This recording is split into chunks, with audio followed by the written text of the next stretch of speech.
Hey there everyone, this is Samuel Johnson and welcome back to the Spider-Verse Retrospectives. And today, we'll be continuing our discussion of the Spider-Verse storyline as we take a look at The Amazing Spider-Man Volume 3, number 13. Now, last time on Spider-Verse, with the safe zone unfortunately compromised, the Spider Army sadly had no choice but to cut and run. And while they did get some last-minute assistance from the Spider-Man of the Japanese live-action series, sadly that only did little, especially since the confrontation between that Spider-Man and the Inheritors resulted in his giant robot getting pretty much totaled. He made it out okay, but sadly that was still a big loss.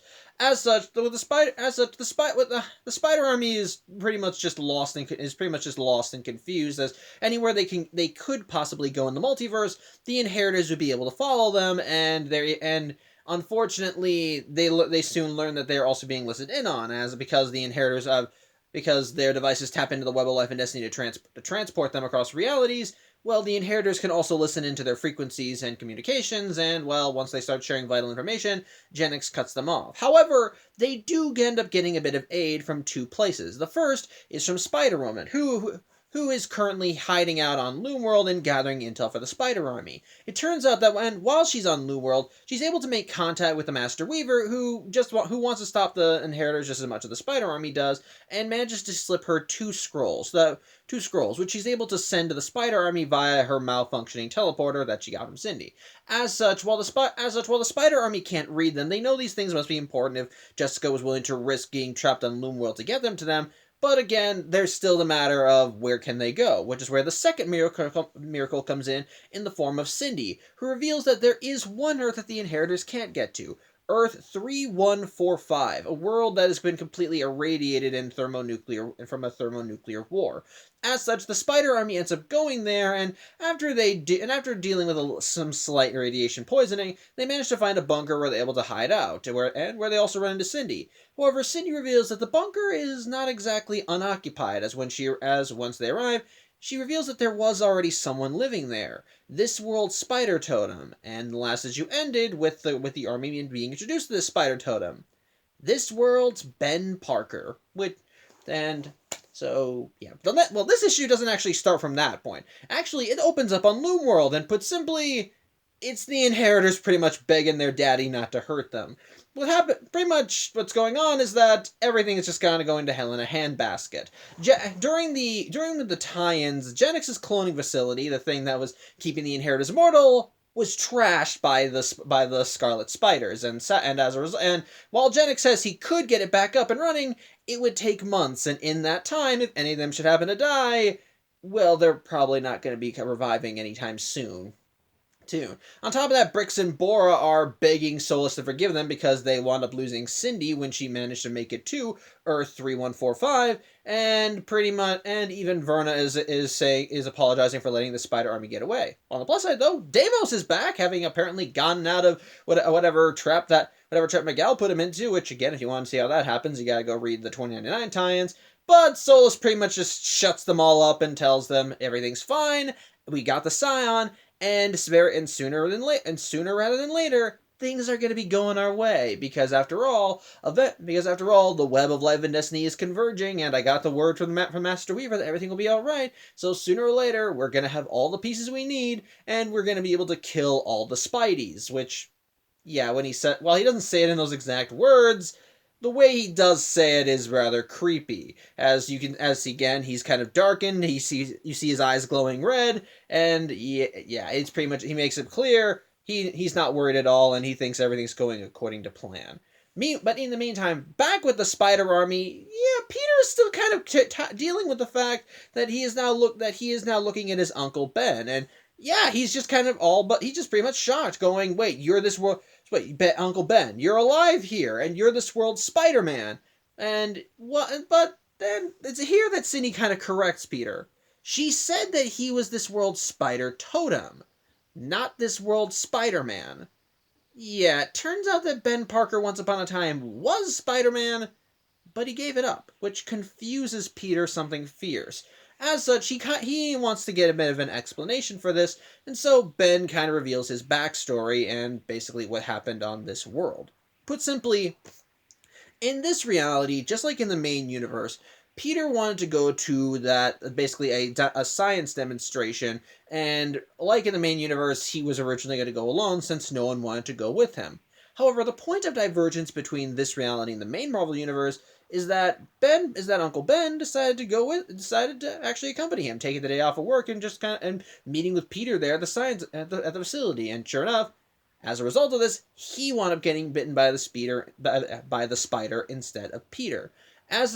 Pretty much from this, he wound up, of course, getting all the standard spider powers, and Peter wound up designing him a costume and web shooters, and thinking that maybe that Ben could get like a few bucks off of just going around and doing the whole Spidey thing. But the thing is, this was Ben Parker, Mr. Great Power and Responsibility himself, and so he already knew that if he had these powers, there was only one thing he wanted to use them for: helping people. And so he wound up taking the costume and weapons that Peter gave him and became this world's Spider-Man. And for a while, he just did the usual superhero shtick, saving lives, fighting criminals, basking in the glory that was given to him. Okay, less so the last one, because it's Ben Parker, he's humble. But overall, just pretty much just doing the whole standard superhero thing and pretty much doing a good job of it.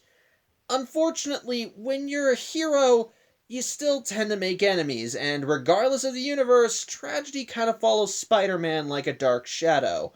And sadly, that hit Ben hard in this universe, as this world's equivalent of the Green Goblin, called the Emerald Elf, well, like with Norman in the main universe, he had a vendetta against Ben, and like with Norman in the main Marvel universe, the Emerald Elf also learned that Ben Parker and Spider-Man were one and the same.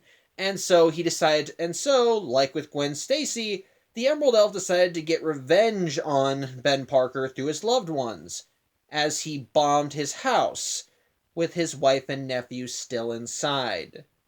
The end result? This Ben wound up losing his family, and it hit him hard, to the point where it just kind of broke him. And he gave up the webs, retiring as Spider-Man and just kind of beating himself down. And as a result of this, well, that's where the bunker comes in, as shortly after he wound up giving up the Spider-Man mantle, his world's version of Ezekiel Sims approached him and warned him about the inheritors, much like with what happened with Peter in the main timeline. However, when it came down to him offering Ben a chance to hide in the bunker and wait the inheritors out, Ben actually took him up on the chance, as well, he really had nothing left to live for, and he decided it would be better to save his own hide right now, he decided it'd be better to just save his own hide. However, that still raises the question of what the heck happened to the Earth. This explains why Ben is in the bunker, but what happened here? And ultimately, Otto actually states that maybe some kind of big disaster must have happened, and it is kind of Ben's fault, as if this world's in such a sorry state, maybe it got such a way that something big happened and there was no Spider-Man to stop it. And Ben reveals that kind of was the case, which also has me needing to reference another Spider-Man story that kind of ties into what's going on here. You see, in the main Spider-Man books, there was actually a storyline called Ends of the Earth. I don't know if that's okay. I might just brief disclaimer, that might be the wrong title, but pretty much from what I've heard of the story, the basic premise of that is that in that storyline, Doc Ock essentially held the world hostage. He managed to gain access to a nuclear weapon and pretty much just told the world, you either do what I say, or this thing is going to nuke all of you. And to make matters worse, to make sure everyone conceded, he was able to mind control the Avengers, so yeah, things are kind of going down the crapper there. Thankfully, Spider-Man was able to intervene, and he managed to stop Otto before the world got nuked, so pretty much the day got saved. In this universe, however, that was not the case. Because there was no Spider-Man around, when Otto decided to do this whole hold the world hostage with a nuclear weapon plan, well, things didn't go well. Because Ben wasn't there to stop him, the machine wound up prematurely going off, and put simply, the world was nuked. And while with the instant Otto realizes that it was his fault that the world is like this, he's kind of just as shocked as Peter is he's just as shocked as Peter is about all this. So yeah, that kind of is a bit of a bummer. However, after hearing all this, Peter decides to get his mind off of things, to try and refocus on why the spider army is here. And of course, that's to try and figure out what their next move is, which first thing they need to do, check the scrolls that Jessica sent to them. Of course, once Cindy sees them and learns that the Spider Army got them from Spider Woman, she of course asks, "Well, where is she?" And Peter reveals that the only reason they even have them is because Jessica sacrificed her teleporter to get them to them.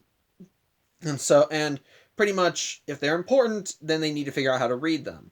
However, when Cindy learns that Jessica sacrificed the teleporter to get them these scrolls, she steps aside from the army. And so while everyone's trying to decipher the scrolls, she is getting ready to do something. However, one Spidey from the army does end up catching on to what she's doing. Specifically, Spider-Gwen, who goes up to her and asks, "Hey, what you doing?" And while Cindy tries to cover up her act by saying, "Oh, I'm just getting a little claustrophobic. I spent most of my life in a place like this, so I just wanted to step outside and get some air," even Gwen calls that bullcrap because it's an irradiated world. The air outside is not breathable. As such, Cindy does reveal that she actually does feel guilty for what happened with Spider-Woman, since, like I said, the only reason that Jessica had a broken teleporter is because she swapped teleporters with Cindy, which means that if Jessica had kept her teleporter, she wouldn't be stuck on Loon World right now, and Cindy just wants to go and save her. And so Gwen kind of sympathizing, especially since Cindy was kind of pushed out of everything, and Gwen herself even got pushed out from her mission. Gwen decides to just says, "Fine, then let's go to Loom World and get her. Just quick in and out, and then we'll come home before anyone realizes we're gone." And so Cindy, kind of invigorated by Gwen giving her support, activates the teleporter, and she and Gwen go to Loom World. In the meantime, we also get some more character stuff with some more of the Spider Army, specifically Pavcher Proppaker and Billy Braddock, as we actually see Billy just kind of sitting on the sidelines and just seemingly moping.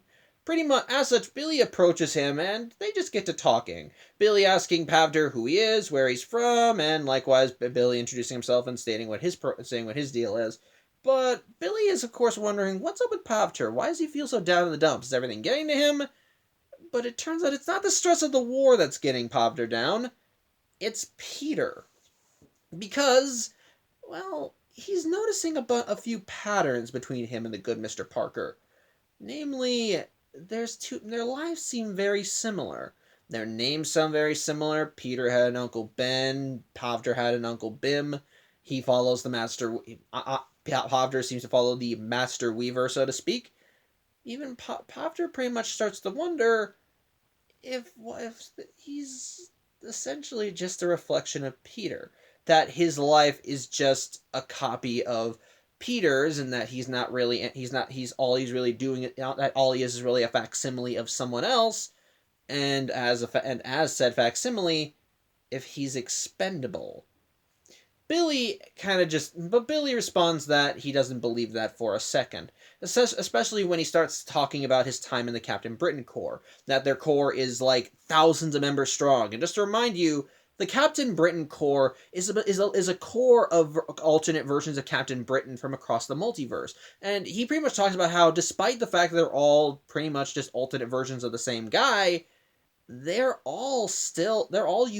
member of the Corps is unique and different. They bring something new to the table. All of them are their own people. They're not just all just copies of one person. They're all their own people. They might share similarities, but they're not the same. But despite their status as alternate versions of each other, they're not the same people, which is another little thing I like about the multiverse that you kind of do need to remember. That while you can visit another universe, you can see your other self, and you can, of course, marvel at what it could have been, but you gotta remember one very simple fact. That's still not you. You can look at this other you's life, you can marvel, maybe even get a little jealous, but it's not you. And likewise, their friends, their family, their loved ones, they're not your friends, family, and loved ones. They will share their faces, they will share certain memories, they will share certain experiences, but there is only one world where you can call home. One world where you know that where your friends and family are. These other people may look like them, but at the end of the day, that's all they are. That's all. They just look like them. And that's kind of a very interesting thing that I like about the multiverse. But many people, like, something that's, I'm sorry to go off on a little tangent here, but something that's usually positive when you look at multiversal stories is how if there's an infinite possibility for things out there in the multiverse to exist, then what's the point of doing anything? Like, if there's a universe where, like, say for example, I decided to wear a different shirt this morning, then what's the point of even doing anything if in another universe another decision is made? Like, what's the point if I want to drive drive right on the road instead of driving on the left? What's got the point of making all these decisions? Because here's the thing. You're not living in those what ifs. You're living here in the now. This is your world. And those decisions you made, those other guys didn't make them for you. You made them. You. Nobody else. Everything that happened in your life only happened to you. Those other yous might have had similar experiences. For a time, they might even have the same memories, the same experiences, but they're not you. You are the one that lived through these experiences. You are the one that led this life. And yes, you can see these other universes and think, oh, what's the point of it all? What's the point of fighting? But at the end of the day, everything you've done still happened. Yes, you could just jump to a universe where it never happened and just play pretend, but that's all it is. You're playing pretend. Those things still happened. They still had an impact. And even if it was just in that one universe, it still happened. And regardless of how much you try to say it doesn't matter, it does matter. Because here's the thing. If it mattered so little to you, then why are you trying to run from it? Yeah, that's kind of, that's kind of my whole thing at the multiverse. You can say, one of the things I love is that the possibilities are infinite, but at the end of the day, there's only one, of all those possibilities, only one of them is yours. No, nothing else. You can go to a world where a loved one is dead, but where a loved one that's dead on your world is alive there, but that doesn't mean that the person that your loved one is just suddenly back to life. This is just someone else that happens to have their face. That's the thing that I kind of find, that's one of the things that I like about the multiverse, that you can look at these possibilities, but only one is always going to be yours. So, case in point, whatever. And Billy kind of offers similar observations to Pavter, that at the end of the day, he's Spider-Man. He and Peter may have similarities, but at the end of the day, Peter does not define what Pavter is. Pavter is the only one that can decide that. He's the one that makes Spider-Man what it is. Not Peter doesn't define it for him. It's his decision. He's unique in his own way, and everything that he does as Spider-Man, he does because he does it. And Peter, well, who's to say that Peter isn't a pale reflection of him? I like that. Again, I like that. Good character stuff. And it dives more into the whole things I love about the multiverse and meeting alternate versions of yourself. So there you go. But meanwhile, back with the plot, Otto, well, he's finally just kind of getting fed up. Kind of getting a bit more defensive after learning about how his counterpart pretty much nuked this world. He just starts yelling this is an inferior world with an inferior Spider-Man and an inferior Dr. Octopus, and decides that pretty much just gets angry and angry to the point where he decides, well, screw you guys, I'll solve this myself, and just grabs the scrolls right from the other Spideys. As such, he has the Anna Maria hologram scan the scrolls for whatever language they are, saying that just kind of scan these and base it off any other known languages that you can find in your database. And the instant Peter sees the hologram, he's like, wait, you had a hologram this whole time? And I was like, yep. And Peter says, and you based it off of Anna Maria Marconi. It's like, why wouldn't I? Unfortunately, though, the Anna Maria hologram can't seem to find any matches between these scrolls in any known languages. But then Otto realizes what Peter just said. Because, here's the thing, like I said, Otto was the one that met Anna Maria Marconi. And the first time that Otto met Anna was when he was inhabiting Peter's body. And I want to make something clear. The first time that Anna met Otto, she thought he was Peter. But that does not mean she knew Peter. No. The first time she met Peter was when Otto was in the driver's seat. Peter never met Anna Maria before Otto took control. So, in other words, Peter should not know who Anna Maria is. And so, Otto realizes the truth, much to his horror. Peter is not from his past, he's from his future, which means at some point in his timeline, Peter will come back, and Otto will lose everything. But, unfortunately, Otto doesn't really have time to to dawdle on this as Anya manages to get a look at the scrolls, and she can understand them. Yeah, just to remind you again, just to kind of remind you, Anya actually did get her powers from the whole spider society that Ezekiel Sims is a part of, and since that whole spider society was tied to all this totems and the Master Weaver and all that stuff, she could, for whatever reason, I guess an ingrained part of having these powers is that you can read stuff connected to them. Case in point, she can actually read the scrolls, and basically, while Peter gives her a pat on the back, he does tell her to kind of get in the Clip Notes version. Well, put simply, we don't end up seeing what the second scroll is, though apparently it's important.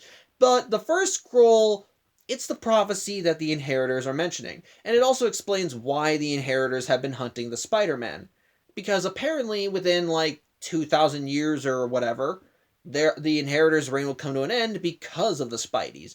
And as such, the only way that the Inheritors can stop the prophecy is if they kill all the Spider-Man, which is why they have been hunting the various Spideys of the multiverse, because if they can end them all, then their reign is secure. They'll be safe.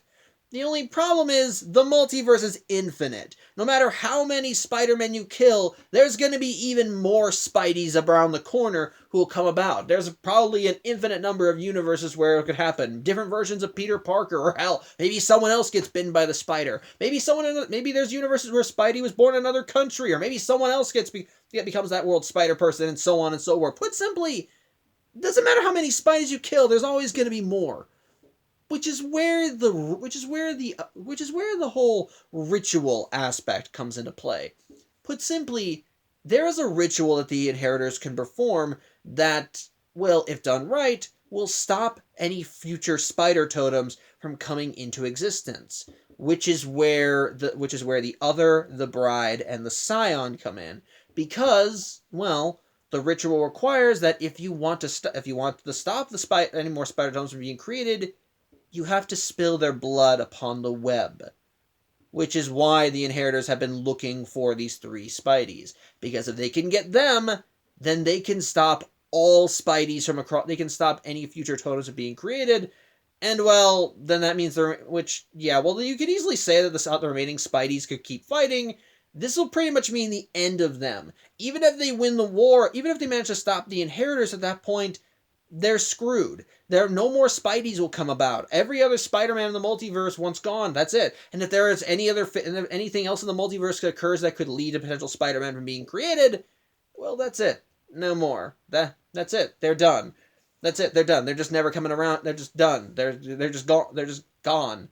So yeah, in other words, need to stop this. They need to stop this. And yeah, the instant Mayday learns that in order for the Inheritors to actually do this, they need to spill blood, she's even more determined to get to Loomworld than ever because she doesn't want her brother to die.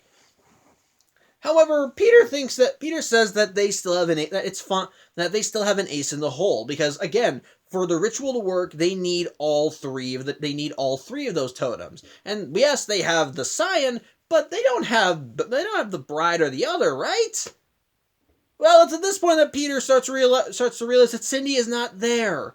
As such, he immediately calls Cindy on his teleporter, and we soon see her, Spider-Gwen, and Spider-Woman duking it out with pirates on Loomworld.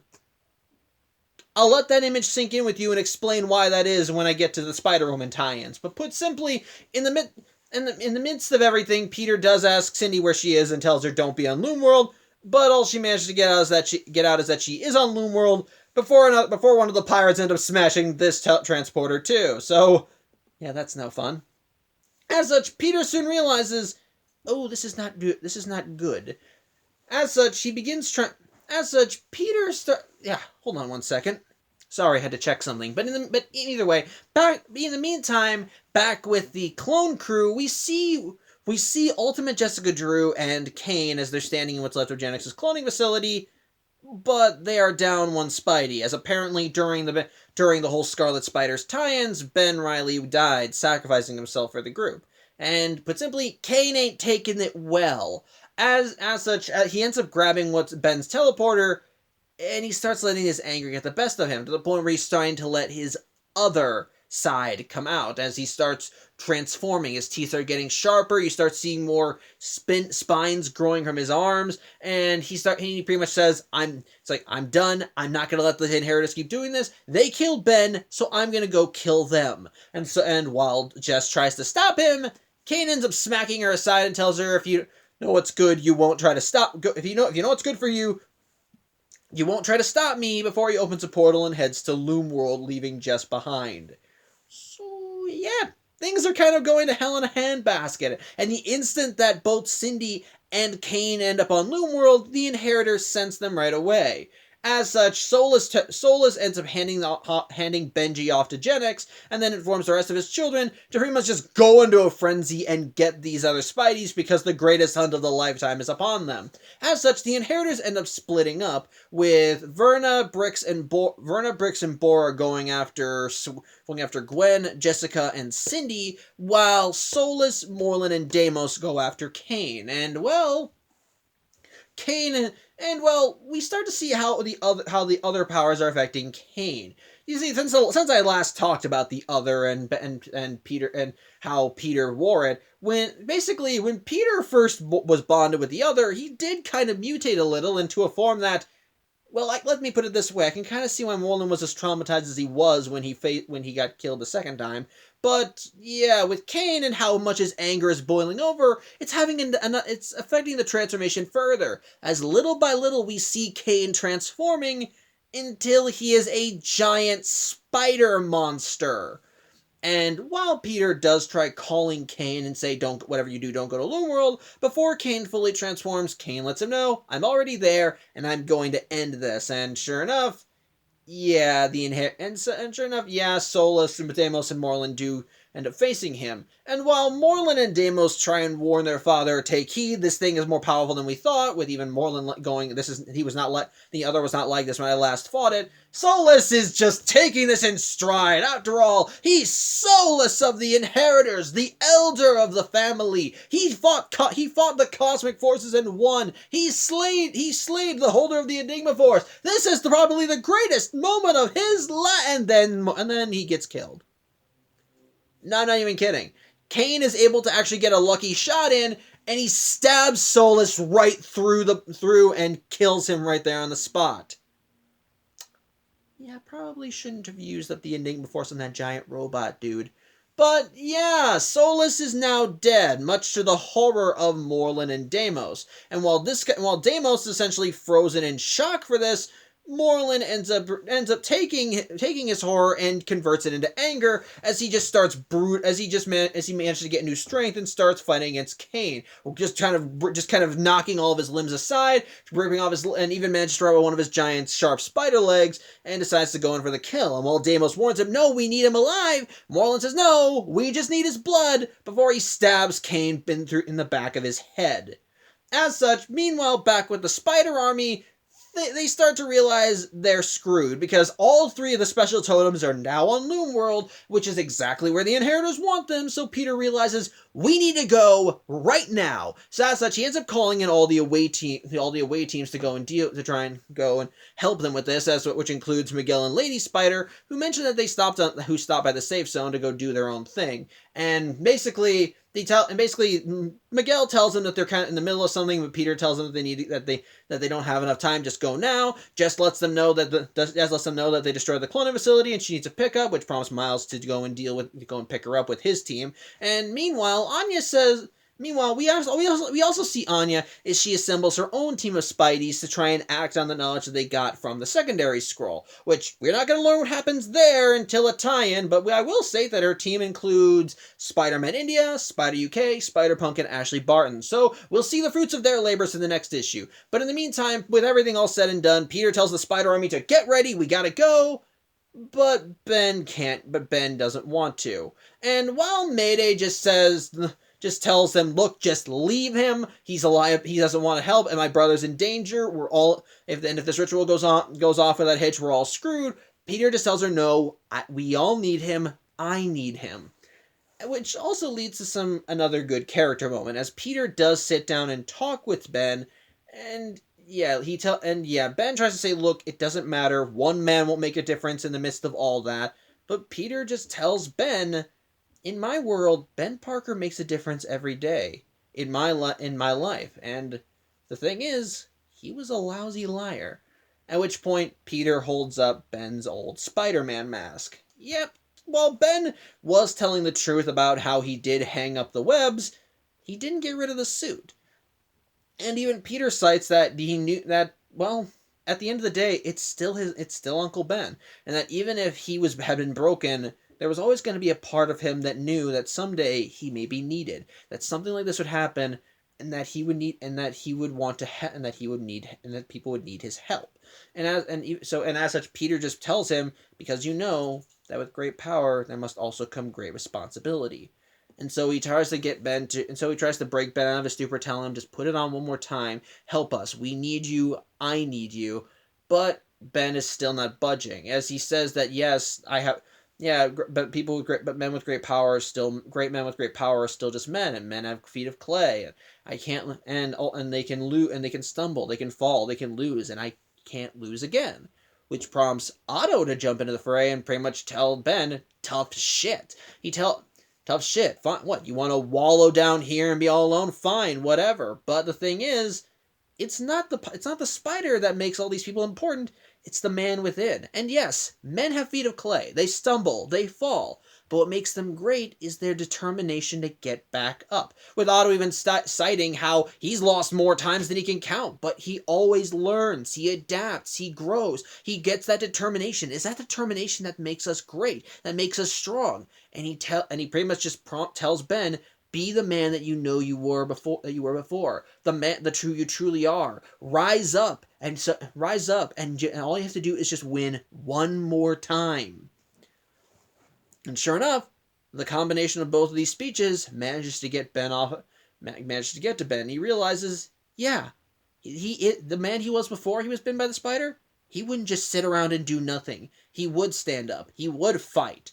He would still do this. And so, after he thanks both Peter and Otto for their help, he gets on his spider jammies, slips on his mask, and officially joins the Spider Army, which, if I can say one thing about Spider-Ben's costume, I think it's cool. It's essentially like essentially like a World War I flight uniform, like you would see in a fighter plane. It's got the baggy pants that go into boots. It's got the mask, while looking like a standard spider mask, has the eye holes look like goggles, and even the pattern kind of looks like still part of the flight suit, mixing red and black with the spider costume. I dig it. It looks really cool. But either way, with him joining the Spider Army, they roll out, and Otto gives the catchphrase of the die is cast, where Peter shoots him, says no, he's in charge. He gets the cool catchphrase before he yells out, "Spider friends, go for it!" Directly stealing from the version of himself that was killed very early on. So there you go. So my thoughts on this issue.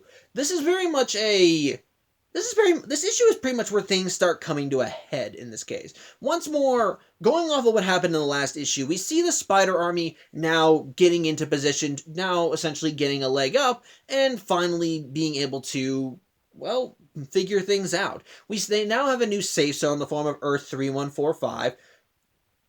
Sorry, lunch. And on top of that, we finally learn more about the prophecy that the Inheritors have been talking about, and how it ties into everything. Why the Inheritors have been looking for the bride and the scion, because, well, because in order for this ritual, because the ritual that they're needed for, it requires that they spill their blood. And if that's done with the Great Web, if that's done on the Great Web, then that pretty much will spell the end for any and all spider totems, or at least any future spider totems. So yeah, it becomes a bit of this becomes a bit of an issue.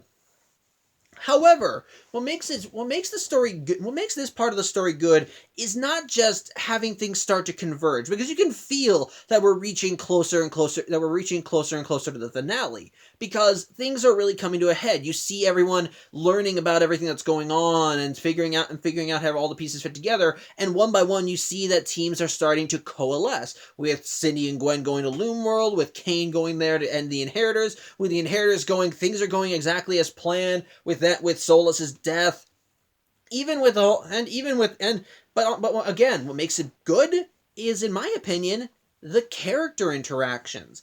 This is one of the things that I always love from crossovers like this, from having characters from different universes interacting, by just seeing them talking and going through things. And we see that plenty in this story. First, we see that with Peter and Uncle Ben, because from Peter's perspective, this is he sees his Uncle Ben alive, but he's not the man that he knew. This is a Ben Parker that was broken, who lost everything, and basically is now just in shambles. He can't do anything. He can't react to anything.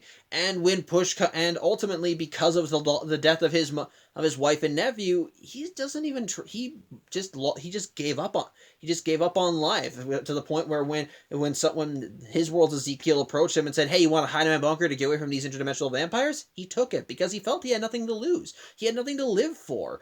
It's honestly pretty sad, and made even worse by the fact that it's because of these actions that his world technically wound up going down the crapper. Yes, he had no way of knowing that this was going to happen. And how could he? What would have compelled him to see into the future and learn that his world's Otto Octavius would nuke the world?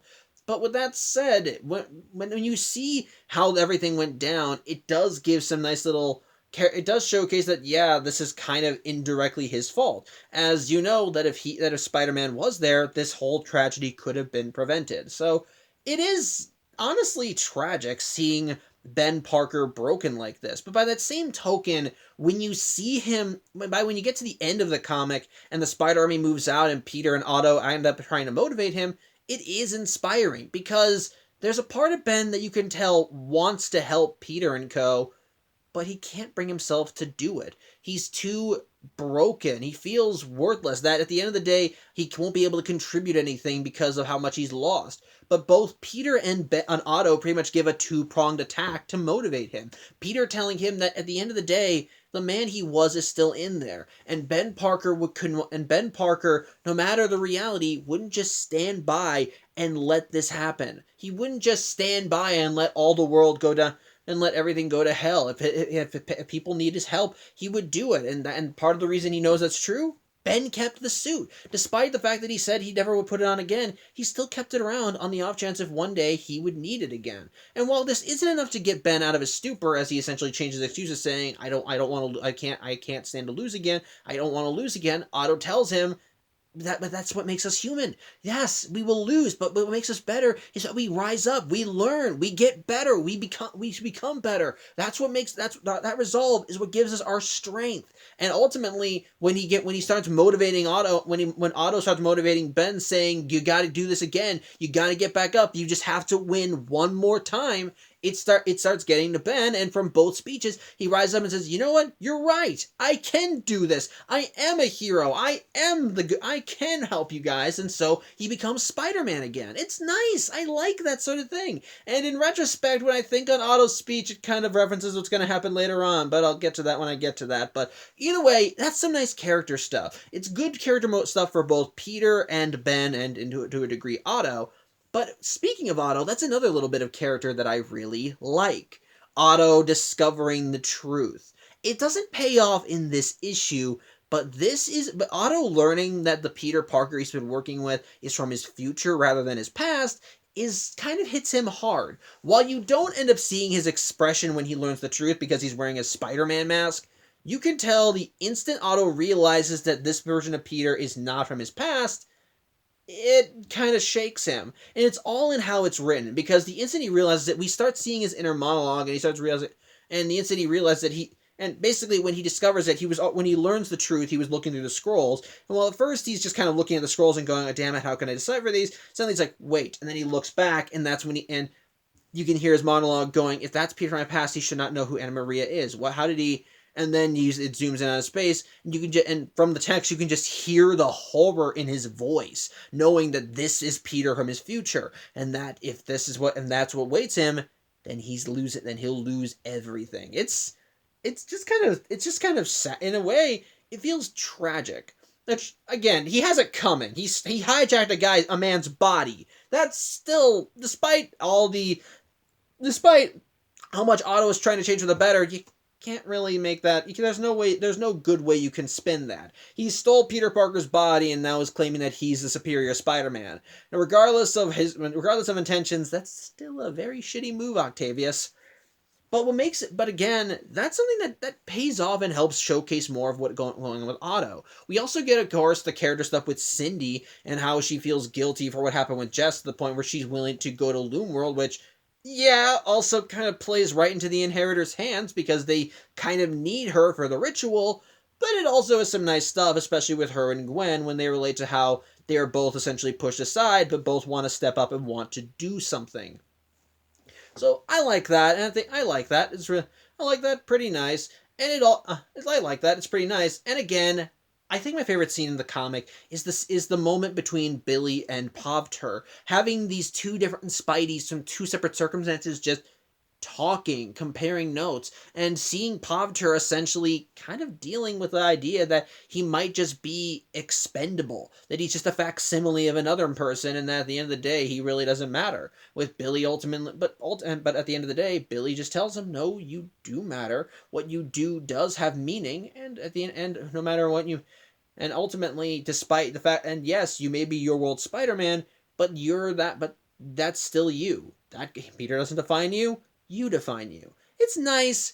I like it. It's a short scene, but a good one, and really strong. And it's very strong, and ultimately is just it's still all about multiverse stuff when alternate versions of a character meet. It's really cool, and I like that. But again, of course, the comic still has enough there to try and build up to the finale with Peter arming all the forces with Kane storming to Loom World, ready to end the fight. Cindy and Co. going to save Jessica, which, yeah, they do end up saving Jessica before Verna ends up getting on their cases. And